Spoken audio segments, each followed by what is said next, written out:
Hey guys, it's your friendly neighborhood ginger sampler here, and it's 2016, so I figured my first art tutorial should be about what we're all aiming for this year. Improvement. And if you're not aiming for that, then what you doing? It ain't gonna do you any good. I've noticed, and this is gonna sound kind of cocky, I improve a lot faster than most artists I've seen. So I've compiled a list of 12 steps that will hopefully help you guys improve quicker, easier, and better. So pay close attention. Rule number 1, study. And I know basically that's just a different word for practice, but that's how you improve. For artists, it's actually a lot more specific. If you're having a hard time with hands, or you have a hard time drawing eyes or noses, you take time to specifically just work on that one thing. So you'll get a page and draw a million hands in a million different poses, and then that way you give specific attention to anything that you're having a hard time on. Rule number 2, references. Now, obviously the goal is to eventually be able to draw from your mind, but that's a skill you don't gain for years. Even advanced artists still use references day to day. And it's honestly helpful to know what exactly you're drawing instead of just guessing. It'll help you improve a lot faster as well if you're sure what something is supposed to look like. And for references, you can literally just Google what you're trying to draw, Google the pose, Google, the animal. Obviously, referencing a photo is a lot different than referencing someone's art, and I suggest you just stay away from that altogether. But if you do reference from somebody's art, make sure to give them credit, or else that's art theft and it's copying somebody else.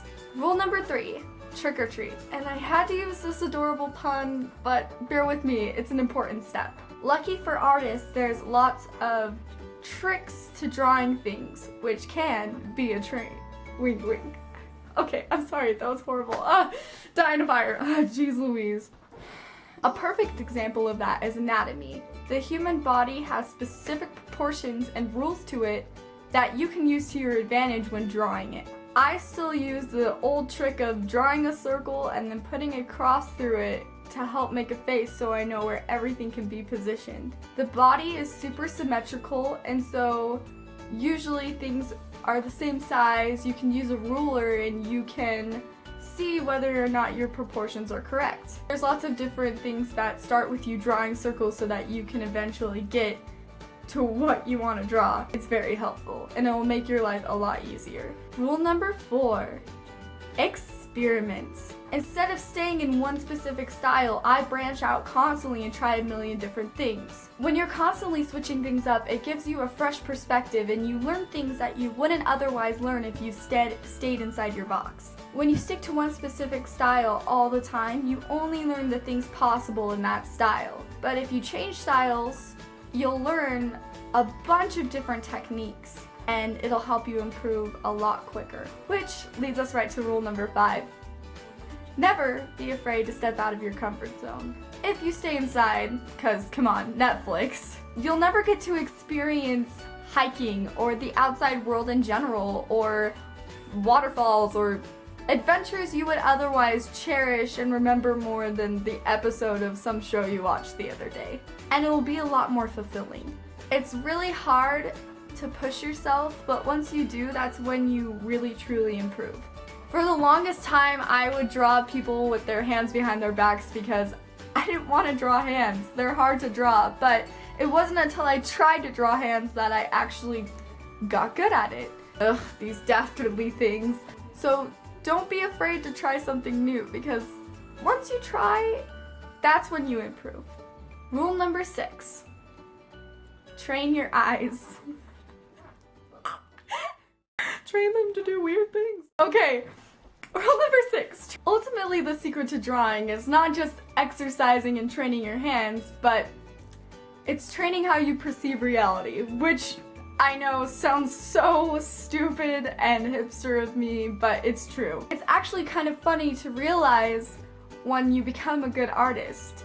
You dictate straight lines better, you can see differences a lot easier, and you can see things that are wrong in art. The other day, I was able to put up a shelf without a level. Like, that's actually kind of impressive. And then when we did put a level on it, it was perfect. So, as you get better, you'll look back at your art and see the mistakes in it that you didn't see while you were drawing it at the time. The best way to enhance that ability is after you sketch something, take a good look at it. Try to spot out the differences and try to see what you can make better. Number 7, master with what you have. The bottom line is you don't need crazy expensive equipment to be a good artist. I know I didn't. It's all about the talent you gain and the abilities you acquire rather than the tools you have. I started out with a pen, a pencil, and some crappy color pencils. And then I just edit my pictures to make the backgrounds look white so it would have sort of a digital feel. At the moment, I literally only use a Samsung tablet, which is really dirty. I'm a slob. And a cheap, like, 99-cent, I don't even, like 99-cent stylus, which is the Papermate Inkjoy stylus, by the way. I freaking love these things. I buy them in bulk because they actually last longer than most I've tried, and they're perfectly, like, firm, so I love them. And then I just use a free app in the App Store to draw, so humble beginnings, people. Humble beginnings. But don't doubt me when I say I'm going to get a walk-on tablet one of these days. And honestly, the struggle you will go through using humble tools will make you so much better when you finally get the expensive tools. Number 8, don't be too hard on yourself.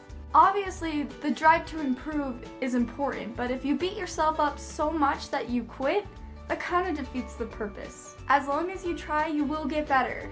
So, have some patience. It's gonna be okay. All of us start at some point. We will be a beginner of something and then move on to being a master. Sucking at something is the first step to getting good at it. So don't lose hope. Number 9, look back. You know how boring history teachers always ramble on about how we need to look into our past to understand our future, and that it'll help us not repeat past mistakes. I mean, don't fall asleep. Don't fall asleep. I mean, I'm trying to get to a point here. That actually has a lot to do with art. If you have art block or you're feeling discouraged, the best thing you can do is to look back and see how far you've come. It will amaze you what even a week can do. Number 10, comparison can be poison. Yes, comparing your old art to your new art can be very good for you, but comparing yourself to other artists can be very bad. It's like comparing a watermelon to an orange and then complaining that they don't taste, look, or feel the same.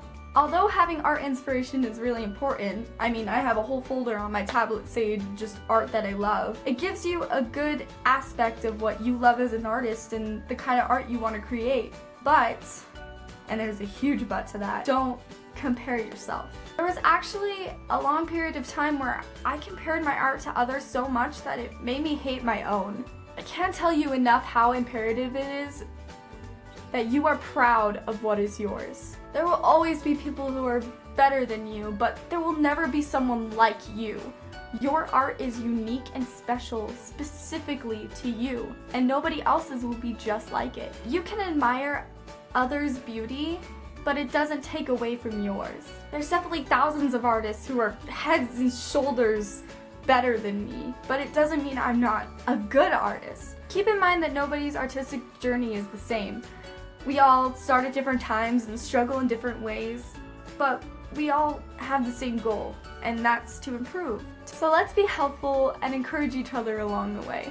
Because trust me, having a good attitude, being kind and helpful, and then making friends in the art community will help you improve so much faster than you could ever imagine. 11. Time is on your side. Improvement does take time, but as long as you keep moving forward, you keep trying, you keep practicing, you will always improve. And next thing you know, it'll be 2018 and you'll be looking back at today and you'll be thinking, dang, man, have I gotten better? And you will be so thankful for all the work you put in every day to get to the point you are at. So, utilize the time you have now. Use the time you have to make the possibilities of your future even better. And again, have patience. It's gonna work out. And number 12, draw what you love. I gave this tip to someone asking how I decide what to draw, and she was honestly surprised. She'd never thought of it that way. If you like zombies, draw zombies. If you like drawing hair, draw freaking Rapunzel. Take different things that you like and throw them together. This is exactly the reason so many artists draw fan art. It's because it's what they like. Art is a passion, so why not enjoy it? Draw what you love, and you'll love what you draw. Well, that's my 12 steps, and I really hope that this video helps you improve as an artist, and I hope you guys have an amazing new year. And next week, I'll hopefully put up a new tutorial. Comment down below on artistic things you want me to cover in the next video, and I'll see you guys soon. Until next time, cuties, love every living thing, and especially love yourself. Bye.